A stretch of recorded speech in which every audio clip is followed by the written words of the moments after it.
যেটা ওই দু একদিন বলেছি যে দু তিনটে ইম্পর্টেন্ট ট্রেড ডিল কিন্তু বাকি, একটা কানাডার সাথে, একটা আমেরিকার নিজের সাথে, চায়নার সাথে। তো ফাইনালি এই ভারত ইউএসএ ট্রেড ডিলের ঘোষণা তো হয়ে গেছে। তো তারপরে আবার ট্রাম্প কিছু টুইট করেছেন তার আমেরিকান অডিয়েন্সদের জন্য। সেই টুইট ঘিরে একটু ফেক নিউজও চলা শুরু হয়ে গেছে। তো যতক্ষণ না ভারতের তরফ থেকে বা দুদিকের তরফ থেকেই ফাইনাল ট্রেড ডিলের কপি পাবলিকের সামনে আসে, কারণ এখনো বোধহয় এগ্রিমেন্ট সাইন এগুলো কিছু হয়নি, তো এটা যতক্ষণ না আসে ততক্ষণ অবধি এই ট্রাম্পের কোনো কথা বিশ্বাস করার কোনো প্রয়োজনই কারোর মনে হয় না। কারণ যে ট্রাম্প আজকে বলেন আমি যুদ্ধ থামিয়ে দিয়েছি, কাল বলেন আমার নোবেল প্রাইজের দরকার ছিল। তো এই ধরনের তার কোনো কথায় কান দেওয়ার কোনো প্রয়োজন নেই যতক্ষণ না ফাইনাল কপি বা ওরকম কিছু প্রকাশ হচ্ছে। ভারত যে ভেনেজুয়েলার অয়েল নেবে এ নিয়ে কোনো সন্দেহ নেই, এটা ঠিক। তো এইবারে এতদিন কি হতো, ভেনেজুয়েলার অয়েল নিত চায়না। তো এখন যদি ভারত ভেনেজুয়েলার অয়েল নেয় তো অবশ্যই রাশিয়ারটা চায়নার কাছে যাবে। পুরো ভারত রাশিয়ার থেকে নিত এতদিন, তো ওটা ওই পুরো ঘটনাটা ফ্লিপ হয়ে যাবে। কিন্তু এই যে ট্রাম্পের কথা বলা যে India will stop buying oil from Russia, এই কথাটায় চোখ বন্ধ করে বিশ্বাস করার কোনো মানেই হয় না যে আমেরিকা বললো আর ভারত একেবারে রাশিয়ার থেকে অয়েল নেওয়া বন্ধ করে দিল। হ্যাঁ, ইম্পোর্টটা কম করতে পারে, সেই পরিমাপটা আবার চায়নাতে যাবে, কিন্তু বন্ধ করে দিল এই কথা বিশ্বাস করার কোনো মানেই হয় না। কেন হয় না? কারণ ওই যে আমার বলতে বলতে গলা শুকিয়ে গেছে যে সবার একমাত্র উদ্দেশ্য হচ্ছে এই ডলারের ফাইন্যান্সিয়াল সিস্টেমকে ধসানো বা সেখান থেকে বেরিয়ে আসা। আর এই একটা কাজে ভারত চায়না রাশিয়া কিন্তু এক।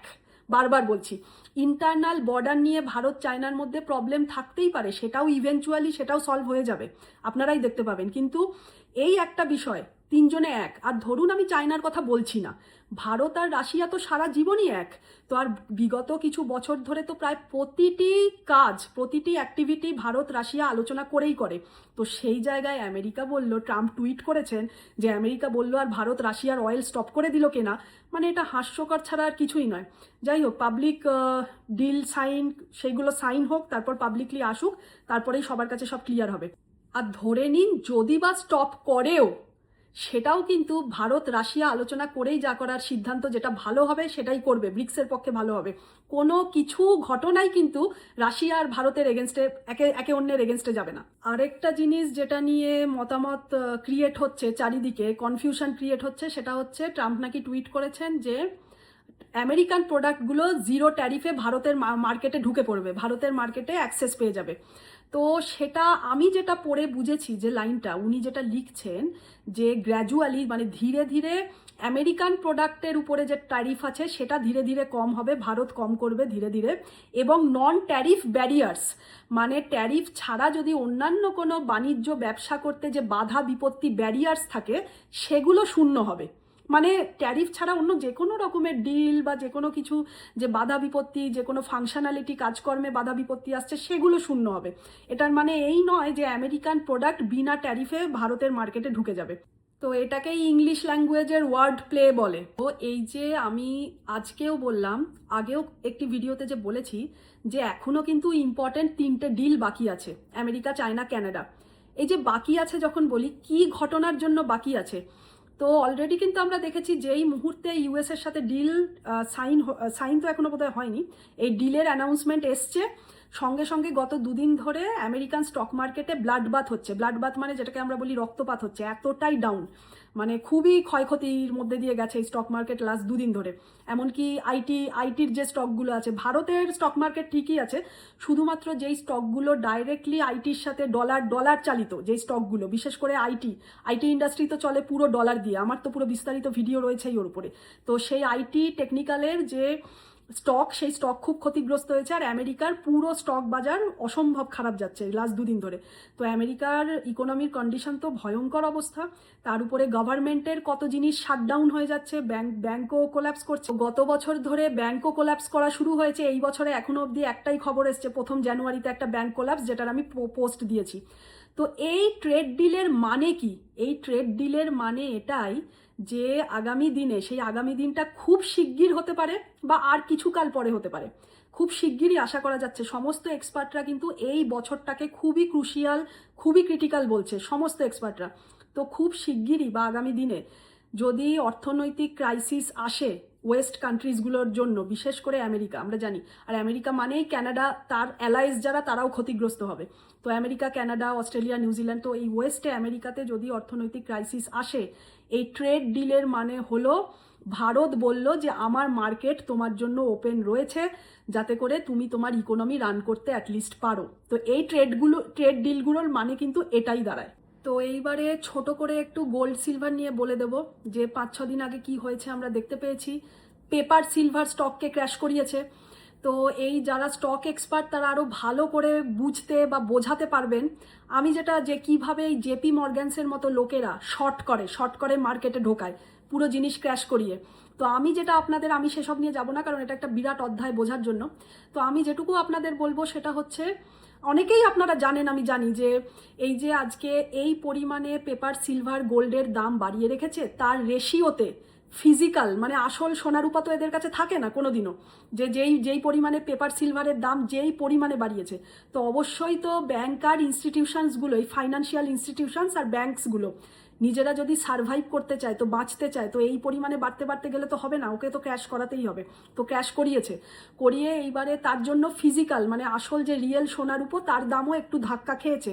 কিন্তু ধাক্কা খাওয়ার পরেই কিন্তু আবার এই 2 দিন হলো আবার রীতিমতো জাম্প করে আগে চলে এসছে। তো এবারে যেটা বলবো সেটা হচ্ছে, আমি আগের ভিডিওতে যা বলেছিলাম সেইটাতেই কিন্তু আমি লেগে থাকবো আর স্টিক করে থাকবো। যেটা বুঝিয়েছিলাম আবারও একবার বুঝিয়ে দিচ্ছি। এটা তাদের জন্য যারা প্রচুর আমাকে কমেন্ট করেছেন যে আমরা তো আর কোনোদিন সোনা রূপা কিনতে পারবো না, এত দাম হয়ে গেছে। আজকে ক্র্যাশ করার পরেও 3 লাখ বা অত তার একটু নিচে এসছিল, আবারও সেই বেড়ে 3,50,000-এর কাছাকাছি হয়ে গেছে, ও আবারও বেড়ে যাবে। তো আমরা তো আর কোনোদিনই সোনা রূপার কিনতে পারবো না। আর আমি আগের ভিডিওতে পুরো বুঝিয়েছি আজকের দিনে দাঁড়িয়ে এই পরিমাণে সোনা রূপার ভ্যালু বাড়ছে কেন, কারণ এই ডলারের ভ্যালুটাকে পুরো শিফট করবে সোনা রূপোতে। তো তাদের জন্য আমি আবারও বলছি, আমি আগের ভিডিওতে যা বলেছিলাম, পার্মানেন্টভাবে এই যে পেপার সিলভার গোল্ড আর ফিজিক্যাল রিয়েল সিলভার গোল্ডের এই লড়াইটা চলতে থাকবে। একে আবারও উঠাবে, আবারও ক্র্যাশ করাবে, কারণ এই ব্যাংকগুলোকে নিজেদের বাঁচতে হবে। তার জন্য একটু ধাক্কা খাবে, কিন্তু আবারও সেই উঠতেই থাকবে, উঠবেই। তো এইটুকু সময়ের মধ্যে যে রিস্ক টেকার ট্রেডাররা যারা রয়েছেন, অনেকে রয়েছেন ট্রেডিং করেন রিস্ক নিয়ে, এক্ষুনি কিনলাম ক্র্যাশের সময়, আবার ঠিক টাইমে আরেকটা ক্র্যাশের আগে বেরিয়ে এলাম, তো তারা তো করতেই থাকেন রিস্ক টেকার ট্রেডাররা। কিন্তু যারা সব সময় এটা ভাবছেন, আমি তাদের জন্য বারবার বলছি যে যারা ছেলেমেয়ের জন্য সোনার উপর কেনার চেষ্টা করছেন, ভবিষ্যতের সঞ্চয়ের জন্য কেনার চেষ্টা করছেন, আপনারা একটু ধৈর্য ধরুন। যে এটা সেই দিনই কমবে, পার্মানেন্টলি স্থায়ীভাবে সোনার উপর দাম কমা শুরু হবে। আর কমতে এটা অনেক কমবে যেদিনকে রুপির ভ্যালু অ্যাপ্রিসিয়েট হওয়া শুরু হবে। আমি আবারও আগের ভিডিওতে যা বলেছি সেটাতেই স্টিক করে থাকবো, যে এই যে পুরো গ্লোবাল ফাইন্যান্সিয়াল রিসেট ঘটছে, তার যে সমস্ত মাঝখানে অনেকগুলো ঘটনা আছে, সব কিছু হয়ে গিয়ে যে শেষ অধ্যায়টা, যেটা ডলার আর রুপিজের পুরো রিভার্স ঘটবে, রুপিজ ভ্যালু ধীরে ধীরে বাড়বে, আপনারা চোখের সামনে দেখতেই পারবেন। আজকেরটা না, কিন্তু এই যে 91 থেকে 90 এসছে মানেই ডলার পড়তে শুরু করলো, রুপি উঠলো না, এগুলো টেম্পোরারি। তো পার্মানেন্ট স্থায়ীভাবে আপনারা চোখের সামনে দেখবেন যে 10 টাকা 15 টাকার রেঞ্জে যখন রিভার্স হওয়া শুরু হলো, তখনই কিন্তু রুপি উঠবে। ওঠার সাথে সাথে এই সোনার উপর ভ্যালু কিন্তু, মানে সোনার উপর দাম কিন্তু ভারতীয় টাকায় অনেক অনেক কমে যাবে, তখন আপনারা আবার কিনতে পারবেন। তো একটু অপেক্ষা করুন, তো দেখতে থাকুন কি কি ঘটনা ঘটছে। এই যদি অর্থনৈতিক বা ইকোনমিক ক্রাইসিস নেমে আসে, ভারতও আঘাত পাবে, অফকোর্স পৃথিবীতে এলে সবাই আঘাত পাবে। তো কিন্তু ভারতে যারা রয়েছে তারা একদম সেফ। ভারতে যা ইনভেস্টমেন্ট, ভারতের যা স্টক, ভারতে যা সব সেফ। একটু আধটু ক্ষতি হলেও সব ঠিক থাকবে, মানে নিচে ওপর নিচে হলেও তারা সেফ। তাদের রেগুলেটরি বডি সব কিছু, স্টক মার্কেট বলুন, যেখানে বসুন, সব কিছু ঠিকঠাক আছে। তো ওয়েস্ট কান্ট্রিজে যারা রয়েছেন তাদেরকে আমি অনুরোধ করব যে যাই করবেন বিচার বিবেচনা করে চোখ কান খুলে কিন্তু ইনভেস্টমেন্ট করবেন। ওয়েস্টের স্টকে, সে স্টক মার্কেটে হোক কি ক্রিপ্টোকারেন্সিতে হোক কি পেপার সিলভার গোল্ডে হোক, একটু বিচার বিবেচনা করে কি ঘটছে সেই দিকে তাকিয়ে বুঝে তবেই কিন্তু করবেন। সহজ বাংলায় কঠিন ভূরাজনীতি, এটি আমার ইউটিউব চ্যানেল। সকলকে অনুরোধ করব পূর্ববর্তী সমস্ত ভিডিও দেখতে এই ইউটিউব চ্যানেলে আসবেন। এখানে প্লেলিস্টে 3টে প্লেলিস্ট আছে। একটি প্লেলিস্ট প্রথম, যেটি ইউএস ডলারের উত্থান, কিভাবে fiat currency reserve currency status পেয়েছে, তারপর থেকে পুরো পৃথিবীতে ডলারের হেজিমনি কিভাবে চালিয়েছে, পুঙ্খানুপুঙ্খ ডিটেলস ব্যাখ্যা আমি করেছি সহজ বাংলায়। এছাড়া চায়না সিরিজের উপরে প্লেলিস্ট, আর তৃতীয় প্লেলিস্ট হচ্ছে বর্তমানে ডলারাইজেশনের উপরে বর্তমানে যা যা ঘটছে। সকলকে অনুরোধ করব এই চ্যানেলে গিয়ে পূর্ববর্তী সমস্ত ভিডিও দেখলে আপনাদের আরও সব কিছু পরিষ্কার হবে।